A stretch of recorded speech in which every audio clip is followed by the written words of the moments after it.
Ambani news ಟಿವಿಗೆ ಸ್ವಾಗತ. ಪ್ರತಿದಿನ ನ್ಯೂಸ್ ಅಪ್ಡೇಟ್ಗಾಗಿ ಸಬ್ಸ್ಕ್ರೈಬ್ ಮಾಡಿ. ಅಂಬಾನಿ ನ್ಯೂಸ್ ಟಿವಿ ವೀಕ್ಷಕರಿಗೆ ನಮಸ್ಕಾರ. ಚಿಂತಾಮಣಿ ನಗರದ ಎಪಿಎಂಸಿ ಮಾರುಕಟ್ಟೆಯಲ್ಲಿ ಈಗ ಭಾರೀ ಗಲಾಟೆ ಸೃಷ್ಟಿಯಾಗಿದೆ. ಟೊಮೆಟೊ ಲಾರಿ ಚಾಲಕನೊಬ್ಬ ಹಮಾಲಿ ಕಾರ್ಮಿಕನ ಮೇಲೆ ದೌರ್ಜನ್ಯ ಎಸಗಿದ್ದು, ದವಸ ಧಾನ್ಯ ವ್ಯಾಪಾರಿಗಳು ರೊಚ್ಚಿಗೆದ್ದು ಪ್ರತಿಭಟನೆ ನಡೆಸುತ್ತಿದ್ದಾರೆ.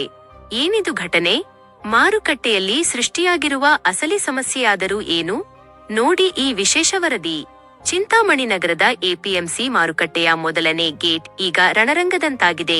ಟೊಮೆಟೊ ಸೀಸನ್ ಆರಂಭವಾಗಿರುವುದರಿಂದ ಪ್ರತಿನಿತ್ಯ ನೂರಾರು ಲಾರಿ ಹಾಗೂ ಟ್ರ್ಯಾಕ್ಟರ್ಗಳು ಮಾರುಕಟ್ಟೆಗೆ ಲಗ್ಗೆ ಇಡುತ್ತಿವೆ. ಆದರೆ ಈ ವಾಹನಗಳು ಎಲ್ಲೆಂದರಲ್ಲಿ ರಸ್ತೆಯಲ್ಲೇ ನಿಲ್ಲುತ್ತಿರುವುದರಿಂದ ಇಡೀ ರಸ್ತೆ ಬಂದ್ ಆಗುತ್ತಿದೆ. ಇದರಿಂದಾಗಿ ಅಕ್ಕಿ, ರಾಗಿ ಸೇರಿದಂತೆ ಇತರೆ ದವಸ ಧಾನ್ಯಗಳ ಸಾಗಾಟಕ್ಕೆ ತೀವ್ರ ತೊಂದರೆಯಾಗುತ್ತಿದ್ದು, ದವಸ ಧಾನ್ಯಗಳ ವ್ಯಾಪಾರಿಗಳು ಹಾಗೂ ಹಮಾಲಿಗಳು ಬೀದಿಗಿಳಿದು ಪ್ರತಿಭಟನೆ ನಡೆಸಿದ್ದಾರೆ. ಗೇಟ್ ನಂಬರ್ 1 ಮತ್ತು 2ರಲ್ಲಿ ಅಕ್ಕಿ ಮತ್ತು ದವಸ ಧಾನ್ಯಗಳ ವ್ಯಾಪಾರಿಗಳೇ ಹೆಚ್ಚಾಗಿದ್ದಾರೆ. ರಸ್ತೆಯಲ್ಲೇ ಟೊಮೆಟೊ ವಾಹನಗಳು ನಿಲ್ಲುತ್ತಿರುವುದರಿಂದ ಅಕ್ಕಿ ತರುವ ಲಾರಿಗಳು ಬರೋಬ್ಬರಿ 2 ರಿಂದ 3 ದಿನಗಳ ಕಾಲ ರಸ್ತೆಯಲ್ಲೇ ಕಾಯಬೇಕಾದ ದುಸ್ಥಿತಿ ಎದುರಾಗಿದೆ. ಇದೇ ವಿಚಾರವಾಗಿ ರಸ್ತೆ ಬಿಡುವಂತೆ ಪ್ರಶ್ನಿಸಿದ ಹಮಾಲಿ ಬಾಬು ಎಂಬುವವರ ಮೇಲೆ ಯುಪಿ ಮೂಲದ ಟೊಮೆಟೊ ಲಾರಿ ಚಾಲಕನೊಬ್ಬ ಹಲ್ಲೆ ನಡೆಸಿದ್ದಾನೆ. ಇದು ವ್ಯಾಪಾರಿಗಳ ಮತ್ತು ಕಾರ್ಮಿಕರ ಆಕ್ರೋಶ ಕಟ್ಟೆಯೊಡೆಯುವಂತೆ ಮಾಡಿದೆ. ಜಿ. ರಮೇಶ ಬಾಬು ದೂರಿದ ಪ್ರಕಾರ ರಸ್ತೆಯಲ್ಲೇ ವಾಹನಗಳನ್ನು ನಿಲ್ಲಿಸುತ್ತಾರೆ, ಬಾಕ್ಸ್ಗಳನ್ನು ರಸ್ತೆಯಲ್ಲೇ ಇಟ್ಟುಕೊಂಡಿರುತ್ತಾರೆ. ಕೇಳಲು ಹೋದರೆ ಗಲಾಟೆಗೆ ಬರುತ್ತಾರೆ. ಎಷ್ಟು ಬಾರಿ ಮನವಿ ಮಾಡಿದರೂ ಯಾವುದೇ ಪ್ರಯೋಜನವಾಗಿಲ್ಲ ಎಂದಿದ್ದಾರೆ. ಹಾಗೆಯೇ ಎಂವಿಎಸ್ ಟ್ರೇಡರ್ಸ್ನ ಶಂಕರ್ ಮಾತನಾಡಿ, ಟೊಮೆಟೊ ಮಾರಾಟಕ್ಕೆ ನಮ್ಮ ಯಾವುದೇ ಅಭ್ಯಂತರವಿಲ್ಲ. ಆದರೆ ಟೊಮೆಟೊ ತಂದ ವಾಹನಗಳು ಅನ್ಲೋಡ್ ಆದ ತಕ್ಷಣ ಹೊರಗಡೆ ಹೋಗಬೇಕು. ಕ್ರೇಟ್ಗಳು ಖಾಲಿಯಾದಾಗ ಬಂದು ತೆಗೆದುಕೊಂಡು ಹೋದರೆ ಯಾರಿಗೂ ತೊಂದರೆಯಾಗಲ್ಲ. ಅದನ್ನು ಬಿಟ್ಟು ವಾಹನಗಳನ್ನು ರಸ್ತೆಯಲ್ಲೇ ನಿಲ್ಲಿಸಿ ಬೇರೆಯವರಿಗೆ ತೊಂದರೆ ಕೊಡಬಾರದು ಎಂದು ಆಕ್ರೋಶ ಹೊರಹಾಕಿದ್ದಾರೆ.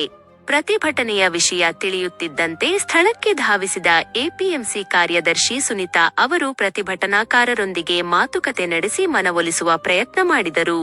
ಈ ಬಾರಿ ಟೊಮೆಟೊ ಪೂರೈಕೆ ಹೆಚ್ಚಾಗಿದ್ದು, ಸ್ಥಳದ ಅಭಾವದಿಂದ ಸಮಸ್ಯೆ ಎದುರಾಗಿದೆ. ತೊಂದರೆಯಾಗುತ್ತಿರುವುದು ನಿಜ. ಸಮಸ್ಯೆ ಬಗೆಹರಿಸಲು ಈಗಾಗಲೇ ಪೊಲೀಸ್ ಅಧಿಕಾರಿಗಳೊಂದಿಗೆ ಸಭೆ ನಡೆಸಲಾಗಿದ್ದು, ಪಾರ್ಕಿಂಗ್ ಸ್ಥಳವನ್ನು ಪ್ರತ್ಯೇಕವಾಗಿ ಗುರುತಿಸಿ ವಾಹನಗಳನ್ನು ಹೊರಗಡೆ ನಿಲ್ಲಿಸಲು ಸೂಚಿಸಲಾಗಿದೆ ಎಂದು ಭರವಸೆ ನೀಡಿದರು. ಜತೆಗೆ ಪ್ರಸ್ತುತ ಟೊಮೆಟೊ ದರ ಕುಸಿದಿದ್ದು, ಪ್ರತಿನಿತ್ಯ 50 ರಿಂದ 60 ಸಾವಿರ ಬಾಕ್ಸ್ಗಳು ಮಾರುಕಟ್ಟೆಯಲ್ಲೇ ಉಳಿಯುತ್ತಿವೆ. ಮಾವಿನ ಸೀಸನ್ ಇರುವುದರಿಂದ ಫ್ಯಾಕ್ಟರಿಯವರು ಟೊಮೆಟೊ ಖರೀದಿಸುತ್ತಿಲ್ಲ. ಹೀಗಾಗಿ 30 ರಿಂದ 40ರಷ್ಟು ಟೊಮೆಟೊ ಮಾರುಕಟ್ಟೆಯಲ್ಲೇ ಉಳಿಯುತ್ತಿರುವುದರಿಂದ ಸ್ವಚ್ಛತೆಗೆ ತೊಂದರೆಯಾಗುತ್ತಿದ್ದು, ರಾತ್ರಿ ವೇಳೆ ಕ್ಲೀನ್ ಮಾಡಲಾಗುತ್ತಿದೆ ಎಂದು ಮಾಹಿತಿ ನೀಡಿದರು. ಸದ್ಯಕ್ಕಂತೂ ಎಪಿಎಂಸಿ ಕಾರ್ಯದರ್ಶಿಗಳು ಪರ್ಯಾಯ ಪಾರ್ಕಿಂಗ್ ವ್ಯವಸ್ಥೆ ಮಾಡುವುದಾಗಿ ಭರವಸೆ ನೀಡಿದ್ದಾರೆ. ಈ ಭರವಸೆಯಾದರೂ ಈ ರಸ್ತೆ ಬಂದ್ ಸಮಸ್ಯೆಗೆ ಮುಕ್ತಿ ನೀಡುತ್ತಾ ಎಂಬುದನ್ನು ಕಾದು ನೋಡಬೇಕಿದೆ. ಸಬ್ಸ್ಕ್ರೈಬ್ ಮಾಡಿ, ಸಪೋರ್ಟ್ ಮಾಡಿ. ಅಂಬಾನಿ ನ್ಯೂಸ್ ಟಿವಿ ನಿರಂತರ ಸುದ್ದಿಗಾಗಿ ನೋಡ್ತಾ ಇರಿ. ಎಸ್ಪೆಷಲಿ ಟೊಮೆಟೊ ಸೀಸನ್ ಬಂದಾಗ ಅರೈವಲ್ಸ್ ಜಾಸ್ತಿ ಆಗಿದೆ. ಈ ಸಲ ಅರೈವಲ್ಸ್ ಜಾಸ್ತಿ ಆಗಿರೋದ್ರಿಂದ ಜಾಗದ ಸಮಸ್ಯೆ ಇರೋದ್ರಿಂದ ಆ ಕಡೆ ಮಾರ್ಕೆಟ್ ಫುಲ್ ಆಗ್ಬಿಟ್ಟು ಈ ಕಡೆಗೆ ಇಳಿಸ್ಕೊಂಡಿದ್ದಾರೆ. ಬಟ್ ಬೆಳಗ್ಗೆ ಏನು ಅವ್ರಿಗೆ ರೈಸ್ ಮಾರ್ಕೆಟ್ ಅವ್ರಿಗೆ ಅರೈವಲ್ಸ್ ಬಂದಾಗ ಜಾಗ ಬಿಟ್ಟುಕೊಡ್ಬೇಕು, ಅದು ಅವರು ಮಾಡ್ಕೊಡ್ಬೇಕಿತ್ತು. ಹಾಗಾಗಿ ಅವರವರ ಒಂದು ಇದರಲ್ಲಿ ಹಮಾಲಿಗಳು ಮತ್ತೆ ಓನರ್ಗಳಿಗೆ ಜಗಳ ಆಗಿದೆ. ಬಟ್ ಇದನ್ನ ಈಗ ಆಗಲೇ ನಾವು DYSP ಸರ್ಕಲ್ ಇನ್ಸ್ಪೆಕ್ಟರ್ ಜೊತೆ, ಲಾರಿ ಅಸೋಸಿಯೇಷನ್ ಅವ್ರ ಜೊತೆ, ಲಾರಿ ಮಾಲೀಕರವ್ರ ಜೊತೆ ಎಲ್ಲ ನಾವು ಕಳೆದ ಭಾನುವಾರ ಮೀಟಿಂಗ್ ಮಾಡಿ ಅವ್ರಿಗೆ ಯಾವ ಥರ ಪಾರ್ಕಿಂಗು, ಲೋಡಿಂಗು, ಅನ್ಲೋಡಿಂಗ್ ಯಾವ ಥರ ಮಾಡ್ಕೋಬೇಕು ಅಂತ ಅವರೆಲ್ಲ ಡೈರೆಕ್ಷನ್ಸ್ ಕೊಟ್ಟಿದ್ದಾರೆ. ಅವ್ರದ್ದು ಕೆಲವು ಸಮಸ್ಯೆಗಳಿದೆ, ಹೊರಗಡೆಗೆ ಅವ್ರಿಗೂ ಪಾರ್ಕಿಂಗ್ ಜಾಗ ಇಲ್ಲ, ಹಂಗಾಗಿ ತೊಂದರೆ ಆಗ್ತಾ ಇದೆ ಅಂತ ಹೇಳಿದ್ದಾರೆ. ಅವರು ಜಾಗ ನೋಡಿ ಒಂದು ಸೂಕ್ತ ವ್ಯವಸ್ಥೆ ಕಲ್ಪಿಸ್ತೀವಿ ಅಂತ ಅವರು ಭರವಸೆ ಕೊಟ್ಟಿದ್ದಾರೆ. ಹಾಗಾಗಿ ನೆಕ್ಸ್ಟು ನಾವು ಈಗ ಇವತ್ತು ಏನಾಗಿದೆ, ಅವ್ರಿಗೆ ಯಾರು ತೊಂದರೆ ಆಗಿದೆ ಅವರಿಗೆ ನಾವು ನೋಟಿಸ್ಗಳು ಕೊಟ್ಟು ಕ್ರಮ ತಗೋತೀವಿ. ಅರೈವಲ್ಸು ಜಾಸ್ತಿ ಆಗಿ ರೇಟ್ ಡೌನ್ ಆಗಿರೋದರಿಂದ ಸುಮಾರು ಒಂದು ದಿನಕ್ಕೆ 50 ರಿಂದ 60 ಸಾವಿರ ಬಾಕ್ಸ್ಗಳು ಟ್ರೇಡ್ ಆಗ್ದಿರ ಅಲ್ಲೇ ಉಳಿತಾ ಇದೆ. ಆಕ್ಷನ್ ಆಗಿ ಕೂಡ ಹೊರಗಡೆ ಹೋಗ್ದಿರ. ಅದಲ್ಲದೆ ಆಮೇಲೆ ಸೆಕೆಂಡ್ರಿ ಗೋಲಿ ಅಂತೀವಿ, ವೇಸ್ಟ್ ಕಾಯಿ, ಅವು ಕೂಡ ಇವಾಗ ಹೊರಗಡೆ ಹೋಗ್ತಾ ಇಲ್ಲ. ಕಾರಣ ಫ್ಯಾಕ್ಟ್ರಿಗಳವರು ಈಗ ಮಾವಿನಕಾಯಿ ಸೀಸನ್ ಆಗಿರೋದ್ರಿಂದ ಫ್ಯಾಕ್ಟ್ರಿಯವರು ಟೊಮೊಟೊದು ತಗೊತಾ ಇಲ್ಲ. ಹಾಗಾಗಿ ತುಂಬ ಅಂದರೆ ಒಂದು 50% ವೇಸ್ಟ್ ಇಲ್ಲೇ ಉಳ್ಕೊತಾ ಇರೋದ್ರಿಂದ ತೊಂದರೆ ಆಗ್ತಾ ಇದೆ. ಬಟ್ ಈಗ ಹೆಚ್ಚಿಗೆ ಅರೈವಲ್ಸ್ ಇರೋದ್ರಿಂದ ಕ್ಲೀನಿಂಗ್ ಅವ್ರಿಗೂ ಕೂಡ ಈ ಲಾರಿಗಳು ನಿಲ್ಲಿಸಿರೋದ್ರಿಂದ ಅವ್ರಿಗೆ ಪ್ರತಿದಿನ ಕ್ಲೀನ್ ಮಾಡ್ಕೊಳ್ಳೋಕ್ಕೂ ತೊಂದರೆ ಆಗ್ತಾ ಇದೆ. ಆದರೆ ಯಾವಾಗ ಟೈಮ್ ಸಿಗುತ್ತೋ ರಾತ್ರಿ ಹೊತ್ತಾಗಲಿ ಎಲ್ಲ ಕ್ಲಿಯರ್ ಮಾಡ್ತಾ ಇದ್ದೀವಿ. ಒಂದ್ಸಲ ಡೈಲಿ ಮಾಡ್ತಾ ಇದ್ದೀವಿ. ಯಾವುದಕ್ಕೆ? ಕ್ಲೀನಿಂಗಿಗೆ 7 ರಿಂದ 8 ಜನ. ಆದರೆ ಈಗ ಕ್ಲೀನಿಂಗ್ ಏನಾಗ್ತಾ ಇದೆ ಅಂದರೆ ಡೇ ಟೈಮು ಆಗ್ತಾ ಇಲ್ಲ. ಯಾಕಂದರೆ ಲಾರಿಗಳು ನಿಂತಿರುತ್ತೆ, ಟ್ರೇಡ್ ಆಗಿರಲ್ಲ, ಎಲ್ಲ ಬಾಕ್ಸುಗಳು ಅಡ್ಡ ಇರುತ್ತೆ. ಹಾಗಾಗಿ ರಾತ್ರಿ ಹೊತ್ತು ಆಮೇಲೆ ನಾವು ಅವ್ರನ್ನ ಏನೋ ಕಮಿಷನ್ ಏಜೆಂಟ್ಗಳನ್ನ ಟ್ರೇಡರ್ಸ್ನ ಎಲ್ಲನೂ ರಿಕ್ವೆಸ್ಟ್ ಮಾಡಿದ್ದೀವಿ.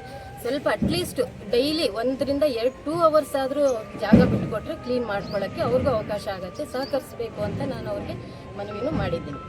ನಮ್ದು ಗೇಟ್ ನಂಬರ್ 1 ಸರ್. ನಮ್ದು ಗೇಟ್ ನಂಬರ್ 1 ಅಕ್ಕಿ ವ್ಯಾಪಾರ ಮಾಡೋರು ನಾವು ಈ ಕಡೆ ಇರೋದು. ಗೇಟ್ ನಂಬರ್ 1, ಗೇಟ್ ನಂಬರ್ 2 ಎಲ್ಲ ಅಕ್ಕಿ ವ್ಯಾಪಾರದವರೇ.